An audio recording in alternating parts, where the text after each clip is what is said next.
سبحان اللہ وبحمدہ عدد خلقہ ورضا نفسہ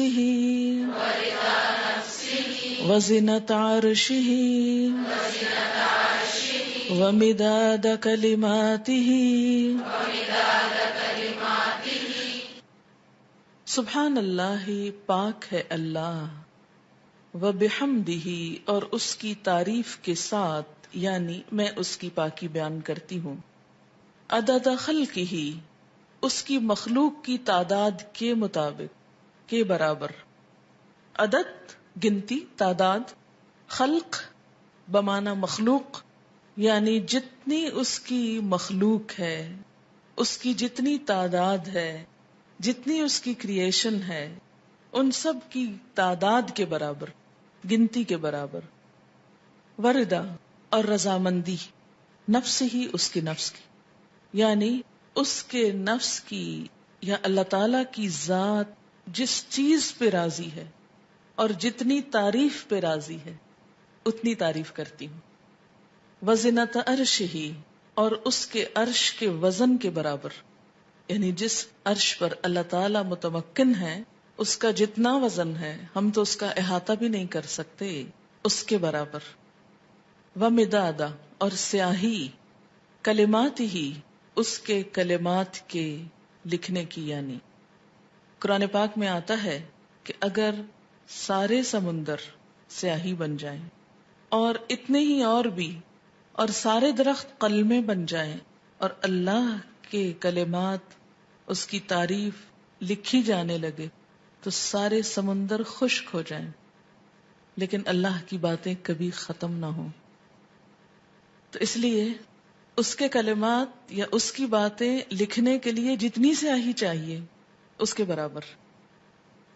یہ مسنون تسبیح ہے اور بہت ہی خوبصورت. چند لفظ ہیں لیکن ایک بندہ مومن کے دل کے اندر اللہ تعالی کی محبت کے لیے، اس کی عظمت بیان کرنے کے لیے جو اس کے جذبات ہیں اس کی ایک عکاسی ہے.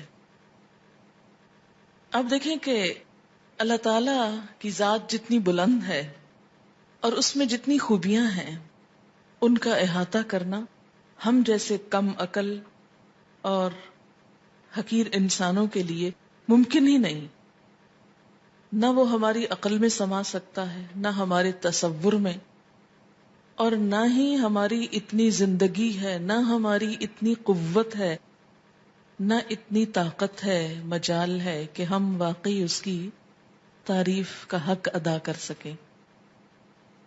اس کی تسبیح کائنات کی ہر چیز بیان کر رہی ہے. وَإِن مِّن شَيْءٍ إِلَّا يُسَبِّحُ بِحَمْدِهِ، کوئی چیز ایسی نہیں جو اس کی تسبیح نہ کر رہی ہو. وَلَٰكِن لَّا تَفْقَهُونَ تَسْبِيحَهُمْ، لیکن تم ان کی تسبیح کو سمجھتے نہیں ہو. سَبَّحَ لِلَّهِ مَا فِي السَّمَاوَاتِ وَمَا فِي الْأَرْضِ، تسبیح کر رہی ہے اللہ کی ہر وہ چیز جو آسمانوں میں ہے، ہر وہ جو زمین میں ہے. جب ہر چیز اس کی تسبیح میں لگی ہوئی ہے تو میری زبان اس کی تسبیح سے خالی کیوں رہے؟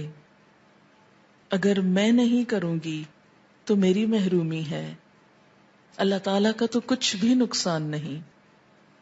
بے شمار فرشتے صرف پیدا ہی اس لیے ہوئے ہیں کہ وہ اللہ کی تسبیح بیان کریں، اس کی تعریف بیان کریں. اس لیے تسبیح کرنا سراسر خود انسان کے اپنے فائدے کے لیے ہے.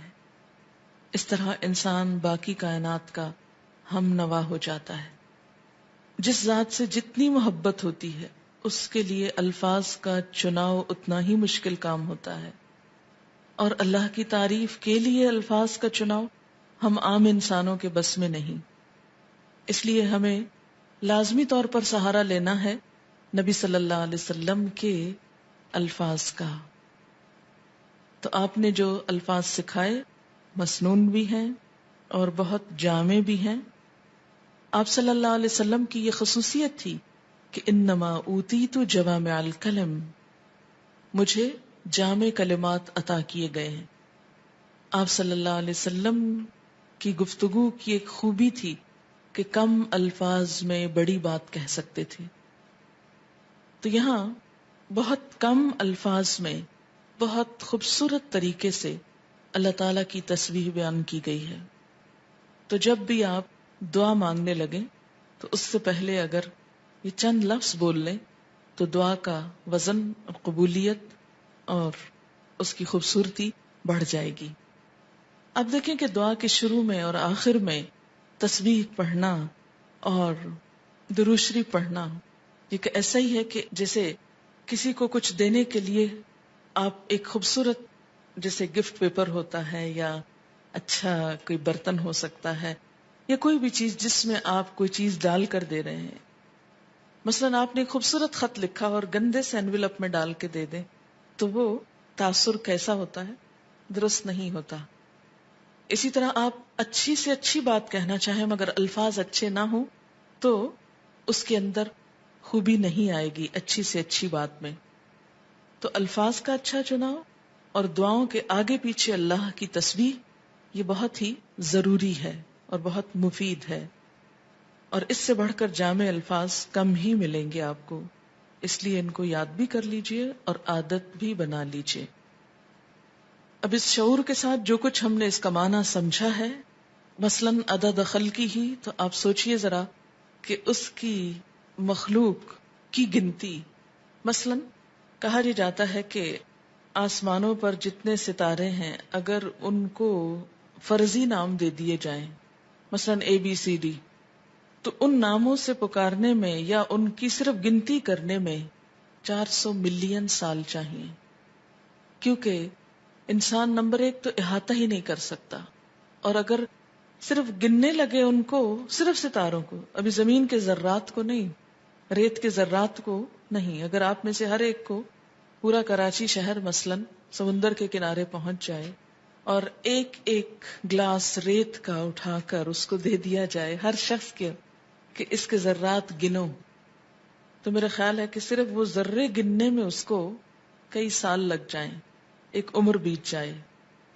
تو ہم نہ تو یہ ذرات گن سکتے ہیں، نہ یہ ستارے گن سکتے ہیں، اور نہ ہی ہماری اتنی عمر ہے. تو یہ ایک تسبیح لے کے اگر ہم چند دفعہ سبحان اللہ کہہ بھی دیتے ہیں تو اس سے حق نہیں ادا ہوتا. سارا دن بھی بیٹھ کے تسبیح پڑھیں تو مت کبھی سوچیں کہ ہم بڑے عبادت گزار ہو گئے اور بہت کچھ کر لیں. کچھ نہیں کیا. کبھی اپنی عبادت کا انسان کو غرور نہیں آنا چاہیے، نہ کبھی عبادت کے تکبر میں مبتلا ہوں، کیونکہ ہم اللہ کا حق ادا کر ہی نہیں سکتے. تو پھر جب انسان یہ کہتا ہے عدد خلقہ ہی، تو گویا وہ سب کچھ گنا گیا جو آپ ویسے نہیں گن سکتے. لیکن شرط یہ کہ دل سے کہیں عدد خلقہ ورضا نفسہ، اتنی تسبیح جس پہ وہ راضی ہو جائے. بس مجھے اس کو راضی کرنا ہے، میں جب تک تسبیح کروں گا جب تک وہ راضی ہو جائے، اس کی رضا کے برابر. وزنۃ عرشہ، اور وزن میں اس کا عرش، اس سے وزنی کوئی چیز نہیں، اور اس کے کلمات لکھنے کی سیاہی کے برابر. وہ کتنی ہے اس کا احاطہ بھی ہم نہیں کر سکتے. اب آپ دیکھیں لیکوڈ بھی آ گیا اور ایبسٹریکٹ چیز بھی آ گئی اور ٹھوس چیز بھی آ گئی، یعنی ہر چیز کا ایک طرح سے احاطہ کیا گیا. اب اس تصور کے ساتھ تسبیح پڑھی. سبحان اللہ و بحمدہ عدد خلقہ ورضا نفسہ وزنۃ عرشہ ومداد کلماتہ